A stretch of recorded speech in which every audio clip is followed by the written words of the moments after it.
ইসলাম নেতৃত্বে যারা সেখান সংগ্রামী যুদ্ধ নির্যাতিত আলমদিন হযরত মাওলানা হাফেজ মাওলানা দিলওয়ার হোসেন হাফিজাহুল্লাহ। নাহমাদুহু ওয়া নুসাল্লি আলা রাসূলিল কারীম। হেফাজতে ইসলাম নেত্রকোনা জেলা শাখা কর্তৃক আয়োজিত আজকের বিক্ষোভ সমাবেশ আল্লাহ খুশি হয়ে আমাদের ছাত্ররা বসে যান, যে যেখানে আছেন বসে যান, আমাদের ছাত্ররা যে যেখানে আছেন বসে যান, ছাত্ররা সবাই বসে যান, শুধু এখানে দাঁড়িয়ে থাকবেন, সবাই বসে যান। ও বসে আমাদের বিক্ষোভ আলোচনা শেষ হয়ে যাবে। এখন এই পর্যায়ে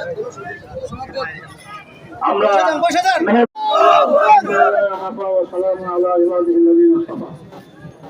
হেফাজতে ইসলাম বাংলাদেশ, হেফাজতে ইসলামের শুধু মোল্লা মুলভি নয়, হেফাজতে ইসলামের মধ্যে বাংলাদেশের 95% মুসলমান সকলেই হেফাজতে। আপনারা দেখেছেন 2013 সালে আমাদের নেত্রকোনার কথাই বলি, সারা বাংলাদেশ তো আপনারা দেখেছেন, আমাদের নেত্রকোনার কথাই বলি। আমরা যখন মিছিল বের করার আগে আমাদের সর্ব জায়গা থেকে আমাদের কর্মীদেরকে মারছিল, তাদেরকে বিভিন্ন ধরনের নির্যাতন করতেছিল।